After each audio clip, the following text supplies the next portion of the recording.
Broadcasting live. Good evening, ladies and gentlemen. Thank you for coming back to the show. You are listening to your favorite Blockhead, the only podcast in the podcasting world that can somehow incorporate the Peanuts comic strip 1 minute and then be talking about MMA and warriors inside the octagon the next. And tonight, guys, we have a very different format. You're going to notice in this show, we are not doing any affiliate plugs. There will be no mention of other networks that your favorite Blockhead's associated with. This is going to be a podcast dedicated entirely to one man and his mission. I thank you so much for coming by this evening tonight. If it's a little different for you, it's a little different for yours truly, and I don't apologize. Tonight, I'm taking off my podcasting hat. I'm taking off my MMA analysis wannabe hat. And I'm putting on a very different one. I'm putting back on my Navy Veteran hat. In the studio with me tonight is a very dear friend and a shipmate of mine from the USS Pearl Harbor LSD-52 out of San Diego, California. We have been almost 10 years apart and we have reconnected, and it's like we never even parted ways. I give you tonight a gentleman who has been on a ride across America to bring bicycling to America, but also to bring suicide awareness from not just a veteran, but to other veterans who desperately need to hear the message. We will be sharing every bit of his nonprofits. We'll be sharing his websites. We're going to get deep into a story that is going to rock the podcasting world tonight. With that, I give you the one and only, my dear friend and soon to be yours, Mr. Daniel Hurd with RideWithDanUSA.com. Dan, welcome to the show, man. Hey, thanks for having me, bro. It's been a long time since we've been together, and it's great to get back together and take this opportunity. It really has been great just to pick up where we left off. Now, again, I've already told my listeners that I call the Blockhead Nation that they are in for quite a treat tonight, but also they are in for a very serious ride, no pun intended.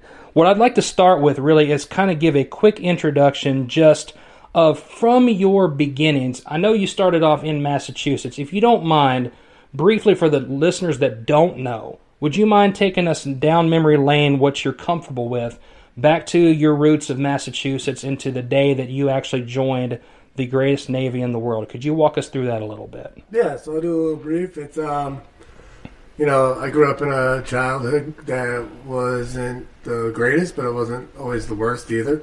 Unfortunately, there was a lot of issues that I had growing up. I was physically, sexually, mentally abused by multiple offenders.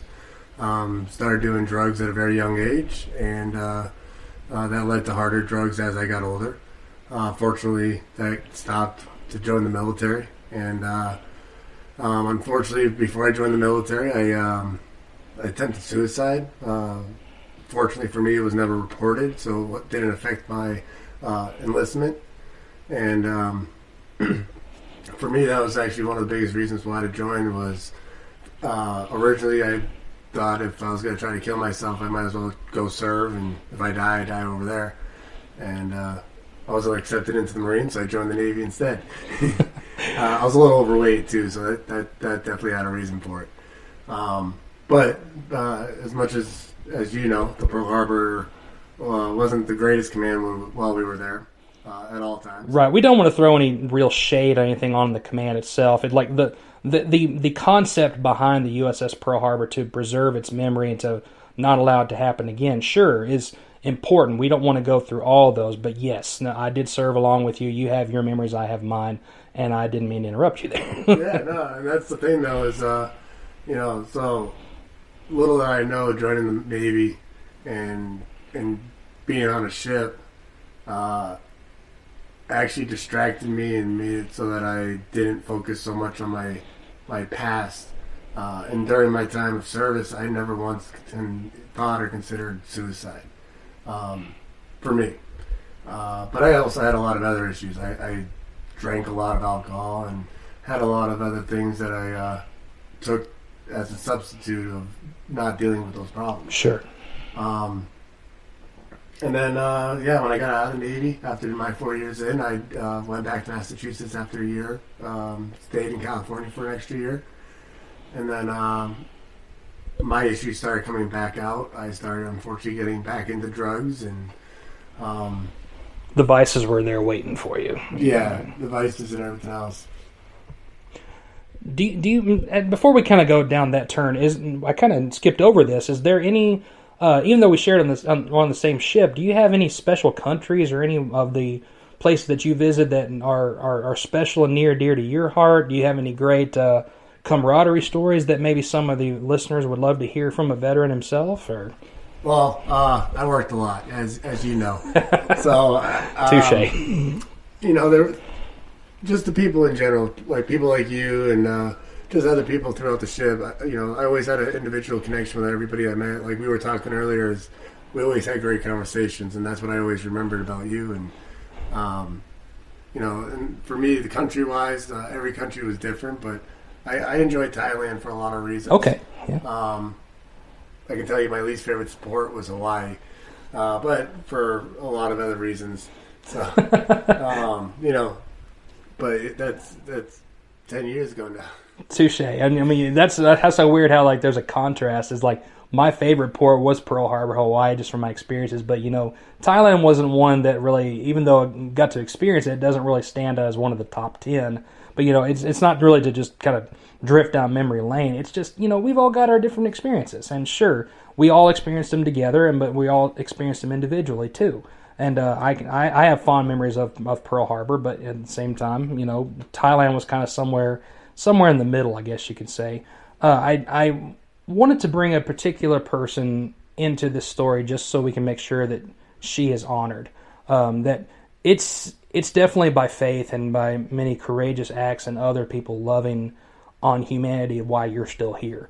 There is one in particular from our ship that unfortunately did commit suicide. And are there memories that you can bring just from the late great Master at Arms from our ship, and maybe a little bit of her legacy? Yeah, so MAC Torres, she I actually hung out with her in Thailand, so did a lot of fun trips there, and rode an elephant with her. So I actually have pictures of us with it. And then oh wow, yeah, unfortunately when we got back, she was dealing with her own depression and other issues, and unfortunately, a lot of us didn't realize it, and others that didn't do anything. So, right. Unfortunately, she took her life, and she's one of many people that I know and that are on my list of people that I've lost into suicide. I've lost 34 people to suicide in my life. Right, which of course we're getting into this journey as well. That's coming with there. Just want to make sure we honored Mac in so many ways. Rest in peace, sweet lady. So then you do have your post-Navy. You have your time with college where the vices are waiting for you. Is that about the time that this trek that you have on called Ride with Dan really came to fruition? It was in yes and no. Okay. It was much later that Ride with Dan came about. Okay. What led to Ride with Dan is, like I said earlier, my first suicide attempt was when I was 17 years old. Sure. My second suicide attempt was at 27 years old. Okay. That was in 2016. Okay. Unfortunately, that one was a lot of things related to drug use and paranoia and mental health issues that I wasn't taking care of. Mm-hmm. But it was a little bit of everything that kind of piled up. I went and got help, not by choice.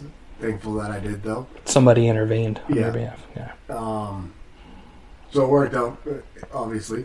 Unfortunately, it didn't take long for me to do another suicide attempt. About a year later, 2017, I did my third suicide attempt, and again, somebody intervened in the process, and very fortunate that they did. That led me to get help again. Unfortunately, at that time, I was still so stuck in my own head that I was already planning my fourth attempt as soon as I got out of the hospital. And a friend of mine got me on a bicycle. He took me on a bike ride, kept making me go on bike rides with him. And I fell in love with cycling. After my third ride, I rode 166 miles. And in that same ride, I was struggling. And he told me it was one pedal at a time. Just to remember left, right, and we'll be wherever we need to be when we need to be there. Can we give that gentleman a shout out, at least on this show, just to backpedal, no pun intended, but to be able to give this gentleman who gave you the bicycle, does he have a background of being a cyclist? Did he have an extra one that he wanted to lend you? How did he intervene? Maybe a little bit of his story. Yeah, so this guy, he's actually my best friend. His name is Sean Carr. Shout out, Sean. Yeah, it was even crazier. Is actually he just came to visit me in Dallas. Kind of a side note here. Sure. Yeah, he came to visit me in Dallas. He drove from Massachusetts 2,000 miles. Oh, wow. Spent the day with me. One day. 2 days, one night. One day at a time. And then rode a bike with me. We rode down to Dallas and back, and he went on his way. He's back heading to Massachusetts now. Definitely wish for safe travels on that one. Absolutely. He sticks with the little mantra, one pedal at a time, one day at a time. Yeah. We'll take it through there. But to continue, so you started in Massachusetts on this bike trek. And again, maybe walk us through again, those who may not know what the mission is, what the purpose is, what started getting you up every day and taking this trek. Yeah, so what happened was after that 166-mile ride and realizing one pedal at a time, it kind of started changing my life. That fourth attempt faded away that I was planning. Okay. I was going to therapy, and the therapist was like, it sounds like you need to have some positive things like recreated in your life. And for me, that was the people I served with. Sure. 2 days later, the same friend was like, man, when I was your age, I wanted a bicycle across America. Light bulbs went off in my head. I was like, I want to bike to my friends that I served with. So I went back the following week to my therapist and told him what I was planning on doing. And he says, that's not what I meant. He's like, this is a bad idea. If the Blockhead Nation could see the expression on my face right now, we can only recreate it for him so much. Yeah. Oh, this is great. He was just completely shocked, and he really did try to convince me to do it differently. And the reason why I'll explain in a few minutes. And so I started planning this trip, and it's about the end of September of 2017. By December of 2017, I had it pretty much routed, projected-wise, and I left on March 5th of 2018 for Plymouth. So, and now this journey that I'm actually doing, what I planned was I'm riding for suicide awareness, for veterans and all people, not just veterans. Sure. Obviously, part of that is for it because I am one. But I also am an addict. I'm also a child abuse survivor. Long-term manic depression. I've dealt with a lot of things, so I wanted to make sure I connected with all those people. Yeah, you're locking arms with people that love you at this point. And again, your testimony itself, just the narrative that you're putting together here, the Blockhead Nation needs to hear this. That's why there are no affiliate plugs I'm doing tonight. That's why there are no other things. Hey, go to my Patreon account or my Ko-fi account and go support this podcast. No, I want this authentic story to be heard. So continues from Plymouth at that point. Yeah, so I decided to leave Plymouth on March 5th. It was right after my first nor'easter of the year. I was supposed to leave on the 2nd, but I couldn't. I ended up staying in Massachusetts until April 21st when I finally left the state. Unfortunately, my first week on tour, I was hit by a car. What?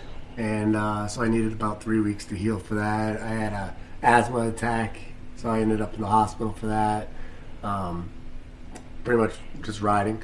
So, right. There was a lot of things that kind of really tested my strength to see if I even wanted to do this tour from the beginning.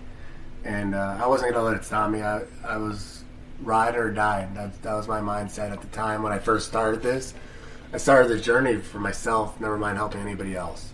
So it's grown into being able to help others. And what that really got for me was I realized that I needed to tell my story so that I could tell people, so other people could listen, so they're more comfortable with it, so that other people are willing to talk and Sure. get their story out there. And people are more willing to listen because they've heard it. Other people talk about it casually like I am now. So yeah, I left Plymouth. Kind of jumping back now, sorry.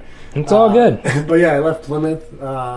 Ended up going into Boston for a few weeks. Did petty cabbing, which is bike taxis. Okay. That was my my conditioning, I called it. Oh, nice. For my bike weighs 175 pounds. Right. So it's a heavy bike. Yeah, we'll make sure to put a picture of this up in the blog so the listeners can get a chance to see and to check out this bad boy. Their eyes are gonna want to pop out of their heads. Trust me. So with the bike, it's 175. When I started, I was heavier than I am now, and the bike was heavier as well. But I weigh about 175 right now, so I'm pedaling about 350 pounds today. Mm-hmm. But yeah, it was actually heavier before, and I was heavier. Right. So I've lost about 100 pounds since my last suicide attempt. Just taking it one pedal at a time. I've learned to just take life as it comes instead of trying to figure it out so much. The more I stressed about trying to figure out my future, the more stressed I got and the more I didn't want to figure anything out. So, not to take this down any kind of a dark route of any kind, but it's just there's one thing that's popped out to me while you were going down this route, not just being hit by a car, overexerting yourself, getting into asthma. Do you have any certain big weather storms that you have gone through that from the times you've gone through this? There's got to be some weather stories that we can get out of this. We could talk for hours of stories, trust me. Are there some major ones that stand out that really... I'll give you a chronicle real quick. Sure. Since we started with the accident, I've had actually 4 hit and runs on my journey. That was one of them. I've had about a dozen close calls where people have tried legitimately come into the shoulder or legitimately tried to veer into hitting me. Wow. I've gone through several hurricanes, been stuck in snow. I think those are more what I was looking for, not intent of others to actually run you off the road. My gosh. I've had 3 tornadoes, 2 of them which were in my tent, 1 on the road. The one on the road was the scariest. Fair enough. Got to a point where I actually jumped off my bike and jumped in the ditch. Sure. Which really wouldn't have protected me too much, but it felt like the best thing to do at the moment. Yeah, right. I couldn't outrun it, that's for sure. But I dealt with pretty much a little bit of everything, other than hail, thankfully. And sure enough, as soon as we say that, you'll come into Texas weather and be like, thanks, Blockhead, you sent me right into my first hailstorm. Well, luckily it's not hail season. True. It's just, leave it to that, being one of those literal knock on wood thing. You sat down and we started discussing what direction this podcast would go. And, of course, there's no real right or wrong. There is no real plan here. You got to just let it rip where you can. But as we were sitting at the kitchen table, you started to go through your testimony when it comes to your faith walk. And believe me, if my hairs on my neck were standing up, then I would hope whatever you're comfortable sharing, that the Blockhead Nation would be able to hear this next part about what our Heavenly Father has how He's intervened in your life and how you've started to build a relationship with Him. This one feels like a must. So what you can share, can you take us down that route? Yeah, I'll definitely take us down that road. It's a huge part of my journey. We'll start with the beginning. Like I said, I started this journey for myself. Mm-hmm. I had no intentions of being able to help other people. I thought I was by myself and that nobody else was dealing with what I was dealing with. As I traveled, I found people. I came across people, crossed paths with them, whatever it was, that felt the same way and were unfortunately on their way to go do the same things that I tried to do. And those people were on their way to commit suicide. So I was very fortunate to be the last line of defense for them. And there was this one particular time, as we were talking about, it was in New York. It was the 5th person. That whole day was a crazy day, as I was telling you. I actually had a guy pull a gun on me about an hour before I met this gentleman. And a cop pulled onto the street as he did it, so the guy ran away. And the cop didn't ever pay attention to it, and I tried to wave him down, and it was like he was there, but he wasn't. Right. So, like I said, about an hour later, I met up with this guy riding his bicycle, and he had a rope around his chest, and it was a beautiful day. I remember saying it was a beautiful day for a bike ride, and his words were, "Yeah, it is. It's a beautiful day to hang yourself." And so I started having a conversation with him and started talking to him, and got to a point where he was getting ready to get off the road and head to where he was going. So I told him I was coming with him. Right. I said everything humanly possible that I could have to him, and for about an hour and 20 minutes. And at this point in my life, I wasn't religious. I wasn't of any faith. My highest power was myself, and that was my thoughts. People had tried, and sometimes I had gone to church and gone through the process, but never really put it to heart. But for whatever reason, I kind of just thought and said, I don't know what else to say to this guy. I needed something to come to me. And the next thing I told this guy, in paraphrase, is, God's got a plan for us. He's got an expiration set for us already. And, it's about just living our lives until that time comes, making the best of it. And he looked at me and he said, "You know what? You're right." And I was shocked, first of all. But ultimately, he ended up going to get help. We rode to a behavioral place and he got checked in, and I continued on my bike ride. 2 days later, I started in Ohio and ended up in a dead zone for service. Couldn't figure out where I was going to go for the night. The place where I planned was a swamp, and I'm not going to sleep in my tent in a swamp. So now I'm freaking out. I don't know where I'm going to go. I don't know the area at all. Starting to get dark and just, not working out that well yet. For whatever reason, a church popped up, and I ended up at that church that night. And the pastor happened to be there, and we got to talking. And normally I would have had the conversation, but I wouldn't have been any more than a conversation. And he asked me if I was a believer of Christ or if I wanted to accept Christ into my life. And before I could say no, yes came out of my mouth. And my life has changed a lot since then. Not just the fact that I go with the flow and deal with things as they come instead of trying to figure out where I'm going to go the next step.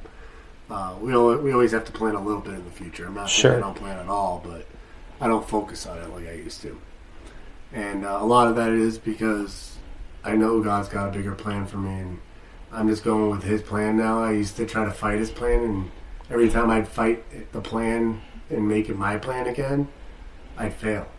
Or I'd have a horrible time, and whatever it was, I wouldn't make it because of something. And now that I just kind of go with it and know God wants me places maybe that I didn't have any intentions of being in, which has happened quite a bit in the last year and a half. But I found faith in Christ. I found faith in God.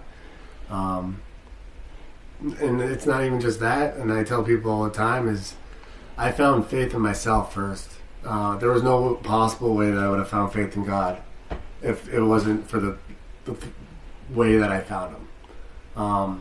I had to have enough faith in myself to be able to start this journey. I had to be determined to do that. So I found faith in myself because I started this bike journey.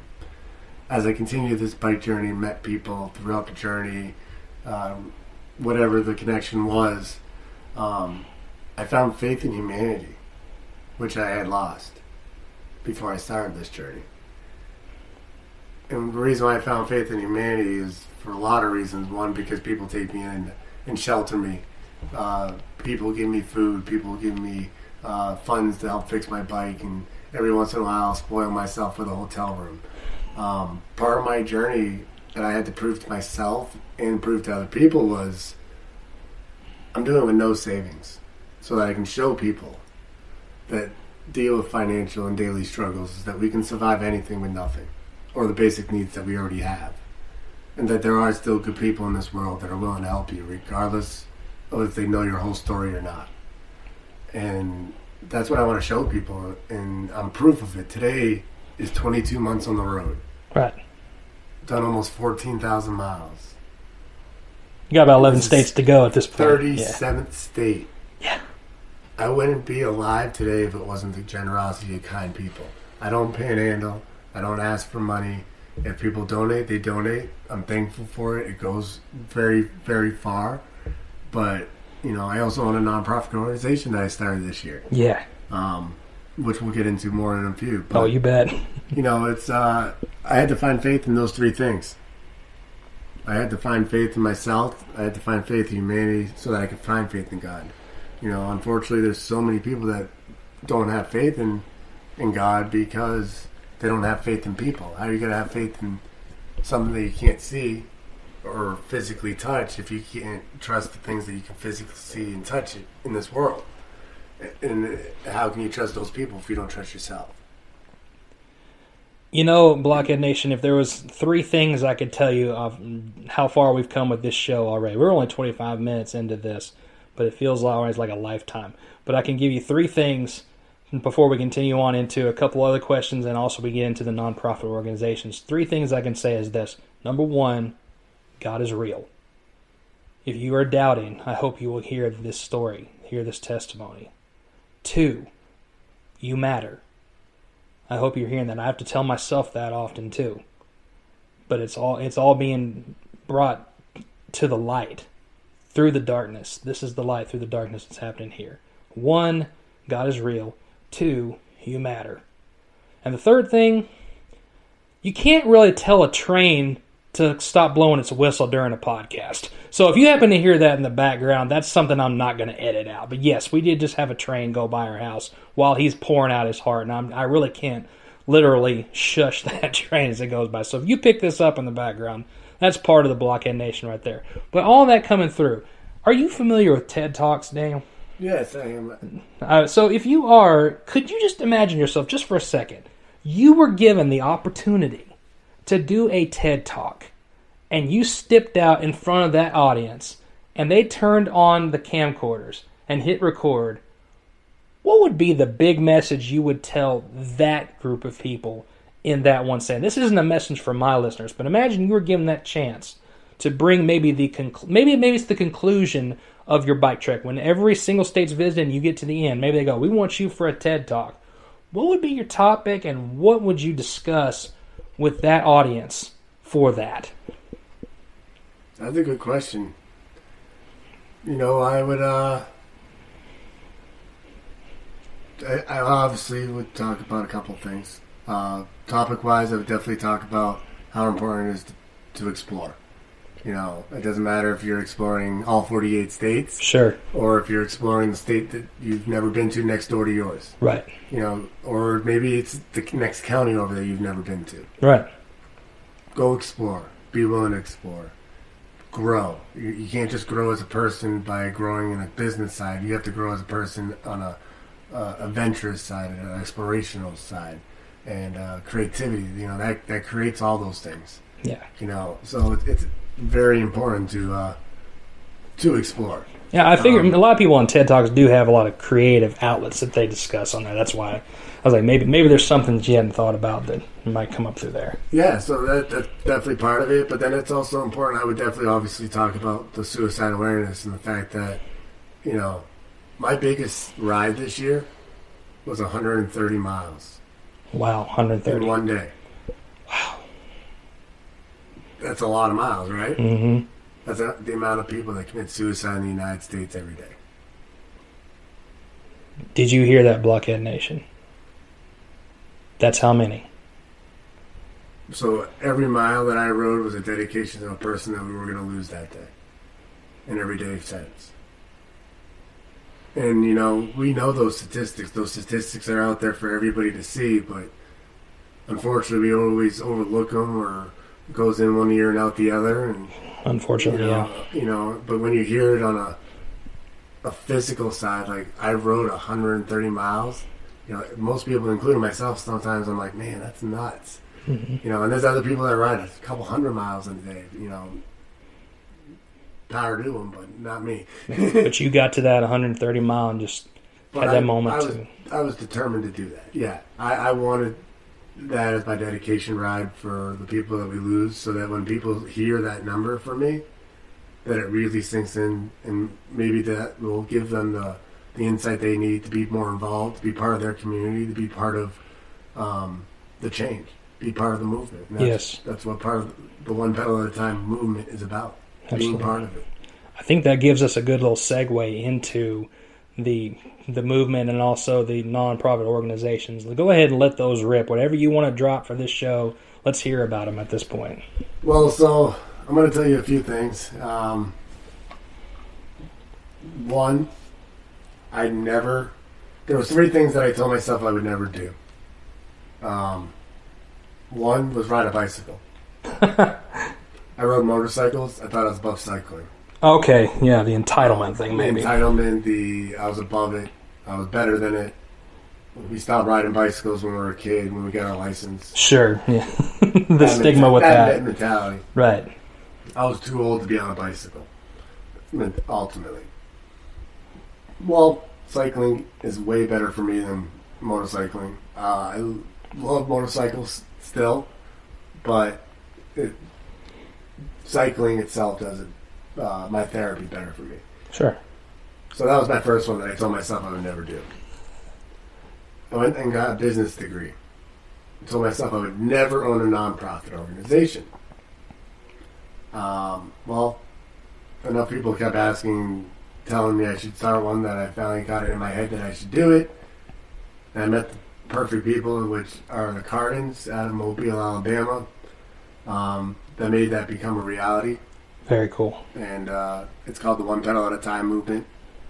So that was the second one. My third one, I am not comfortable speaking to groups. Did not want to be a public speaker. Told myself I would not do it. Well, since the beginning of this year, last year I guess, it's a new year. It's a new decade. Yeah, new decade. Clear vision now, 2020. I've seen a lot of memes for that. You know? But yeah, so I told myself I would never do public speaking. And here you are talking to a blind audience. Well, but not even just this one, but like I've done actual speaking engagements. I've spoken to several hundred people at a time, and I hope that continues to grow and more people are interested in hearing about my stories, so that it gives them the courage to tell theirs, or maybe be able to be there for somebody that is in need to tell theirs. Right. Your channel has a lot of news stories that you've been on for public television. Yeah, and that's only about a third of the ones I've actually seen. So, done over 100 now. And I've only been able to see maybe 35, 40. Man. But it's, so big thing for the audience is if you think you're above something, or you think you're not capable, or it's not for you, or that you pray that you don't have to do it, be prepared to do it. Funny how that works. God, that's not part of my plan.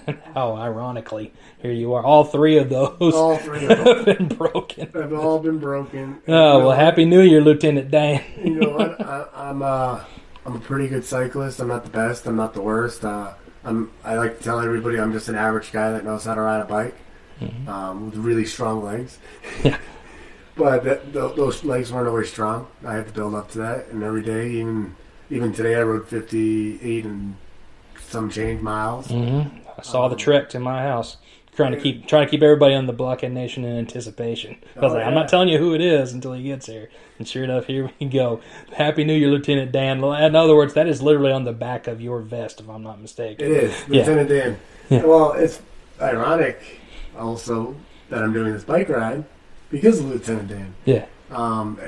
When I tell people I'm doing this, they're like, man, you're like Forrest Gump on a bicycle. Yeah, I'm Lieutenant Dan. Yeah. My nickname in the Navy was Lieutenant Dan. That's true. Remember that all too well. So my nickname has been Lieutenant Dan for over a decade. So the gimmick has kind of taken, it's still there, but it's kind of taken on a fresh coat of paint at this point. Well, that and it's like I was destined to do this 10 years ago. Sure. Or a decade, a little over 12 years ago. Imagine that. It's like I was destined to do this long before I ever knew. And obviously a lot of people named Dan get nicknamed Lieutenant Dan. Yeah. But when I'm clean shaven and clean cut, I look a little bit like him. Quite a bit, yes. So it was all those things kind of, it's just funny how it all works out. And it happens to be my nickname, and I am traveling. The only difference between what me and Forrest did is he did it from coast to coast. I'm doing it from border to border. And literally, and somewhere in there's going to be a point where you go, I'm pretty tired. Yeah. Well, but that'll be when you reach final destination. I'm going to reenact the scene where he does that. Okay. Except I will not be saying that I'm going to go home. Right. You'll put your own spin on it. There you go. That's not bad, actually. Just be like, think he's going to go, I'm tired, but I'm tired, but I'm going to keep going. There's still a horizon now. I'm going to keep going one pedal at a time. All right, then. I still feel like biking. Yep. There's all the play on words here. But, and that's why I called it Ride with Dan. Right. Forrest Gump had people following him. Mm-hmm. Ultimately, I wish I had more people following me, and that stuck with me. It's not the 70s like Forrest Gump. So, unfortunately, people have lives, and nobody likes to bike as long as I do. Or some that would definitely like to, but I guess they can still follow your journey now thanks to things like this, things like social media, and things like your channel. That's what's also cool about it is, through social media, you almost get a play-by-play every day. Right. Of what I've experienced. It's in real time. The highlights of it, and then you get to see the video clips of, I call it my daily videos, which aren't as daily as they should be sometimes, but they're more special moments. Granted, your magic legs are still taking you to a new spot on the map here, so let's keep that in consideration here. Of course. So my new legs is my bicycle itself. Everybody says I still have my legs, which I do. Obviously, I'm biking. Yeah. But the bicycle gave me new life legs, whereas my legs weren't giving me life anymore, and at least in the purpose of what I needed. Very much so. My legs are the bicycle. They're an extension of me now, and without that, I wouldn't be able to be walking or doing much of anything. So, the bike is my new legs. There you go. Much as I want to give one last part to kind of bring this to a close, there is one last thing I've got to give, because this is a strange parallel. There is a friend of mine that is on a podcast called the Ray and JG podcast, and he was within like 36 degrees your direction or somewhere in your vicinity not too long ago when you went to the Winter Classic. You've gone from a Winter Classic to a Leonard Skinner concert in a very short period of time, but we've got to let the Blockhead Nation hear this part. So maybe walk us through, just for Justin Gilly specifically, shout out to you, Ray and JG, for him to be able to validate what you talked about. So tell us about the Winter Classic that you just saw, and the pig races and the concert and everything in between. Let it rip. Yeah, so part of this journey, things just happened, thankfully. This past week, for New Year's Eve, I went to Leonard Skinner and celebrated New Year's Eve and everything there. Mm-hmm. It was a great time. About 5.5 hours later, I ended up at the Cotton Bowl for the Winter Classic. Kind of a couple days, last minute type thing. I got a volunteer position to escort people and show people around the stadium, which I'd never been to. So I learned it really quickly. Sure. But yeah, it was nuts. It was a great time. I actually got some photos before anybody was in the stadium, so you can check that out. You guys can all see the stadium before crowds there. On my post actually in a couple days. Right. But yeah, people will be able to see that. But yeah, it was crazy. There was 85,000 people that bought tickets. Never mind like the few thousand people that were there for like positions and working and doing other things there. Right. There were a lot of people. But yeah, the pig races, that was really cool. I didn't know what was going on when I saw that originally. I thought it was like a little kid rodeo. Until I saw the pigs running around, but it was pretty cool. And then they had a rodeo cow thing. I'm having a brain fart on that one. That's all right. I mean, again, I guarantee you this is all a memory lane for my buddy who's listening right now.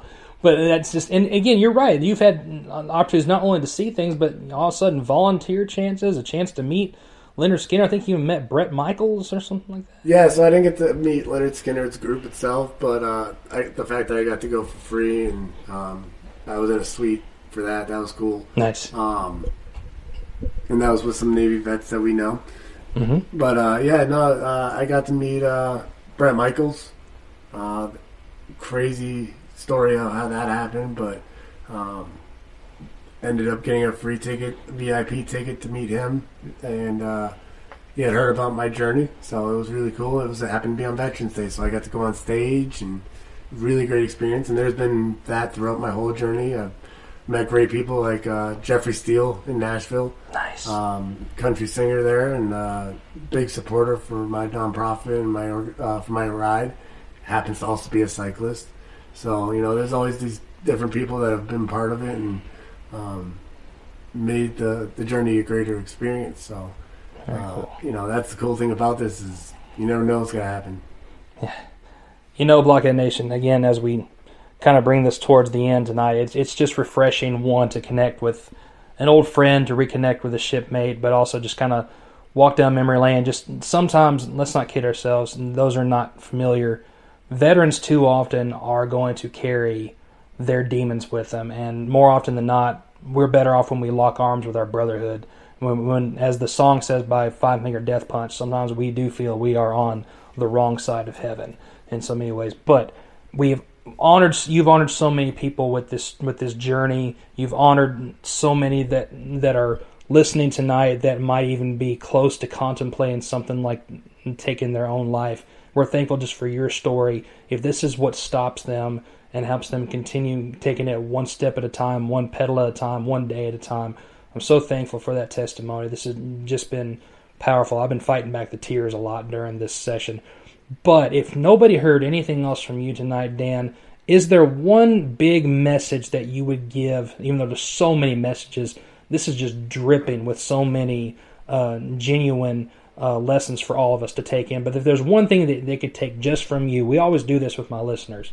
If they forget everything else, one thing you don't want people to forget, after they listen to this podcast, when they're done with the download, what would you want them to hear? So, a couple of things, actually. Go for it. But, so the nonprofit, the One Petal At A Time movement, is about promoting bicycling and raising suicide awareness. Yes. Promoting bicycling in the sense of promoting physical activities that engage your mind and your body. Yes. So it's important for people to remember to have that engagement. It's important to work out your mind and your body. It's a yin and yang, and they're both equally important. So find something that engages that. Sure. But it's also important for the awareness side of things. It's important to get people to understand that it's okay to talk about your problems. It's really important to get people. Don't just tell somebody, tell everybody. Tell 10 people. Sure. Out of those 10 people, I always tell people at least one of them is going to help you, but realistically, 6 of them are going to help you. The other 4, the only reason they're not able to help you is because they're dealing with their own issues. Right. Or they don't understand how to deal with yours. Yeah, unfortunately. That's something that's something that does happen. Yeah, especially with us veterans. I mean, we don't want to make this a big stigma too, but sometimes they're like, well, when you come home, you do get celebrated, but when the dust settles and when you're home, it's more like whatever issues you deal with, I don't know, go see the VA or something like that. But then you have things like this, or you have your organization, or you have like the Running Free Ranch that's here in Ennis, Texas, not far down the street, that will help us cope with those things at times like that. It's just nice to know, and it's nice to know that, Dan, that you're here, and it validates what I just said. God is real, and you matter. Yep. No, that's definitely it. So definitely big things to take from this is find activities that keep you going. Be willing to talk to people. Sure. Don't just tell somebody, tell everybody. And be willing to listen. We can't get them to talk if people aren't willing to listen. So the way we do that is by getting people to understand that it's important. We can't fix their problems all the time, but just being a willing, unjudging, listening ear can really be the changing factor for them in that moment, in that day, and ultimately even their life. Indeed. Absolutely. Well, how you feel, man? I'm feeling pretty good right now. I'm a little sore, but otherwise... Sure. From your trek, yeah. I feel good today. It was actually a really good day on the bike. A little cramping towards the end, so a little sore on the legs, but overall, Well, either way, you're getting a decent night's sleep either here with the Blockhead Mansion. I can put that out there. But again, guys, now that I'm taking off my Navy veteran hat just to make sure I wish my friends adieu, I hope you've enjoyed this episode with Daniel Hurd, and I will make sure that all of the links are available on the blog. You can follow on Facebook and Instagram. You're going to find everything that can link back to this guy. Be sure and be checking for those links. This one is dedicated entirely to him, to his story, to his testimony, and to this movement. that the Blockhead Nation and yours truly are very much involved in. And tonight, and just from all of us here, Daniel Hurd, thank you so much for being here, and thank you so much for your time. Thank you for having me, and thank you for listening, everyone. You bet. And on that note, we'll come back next week, and I'll put on the Peanuts hat and the MMA hat, and we'll get back into the normal swing of things. Until then, we'll see you guys next time. This has been your favorite Blockhead. We'll be back, same Blockhead time, same Blockhead channel. And that's the way the cookie crumbles.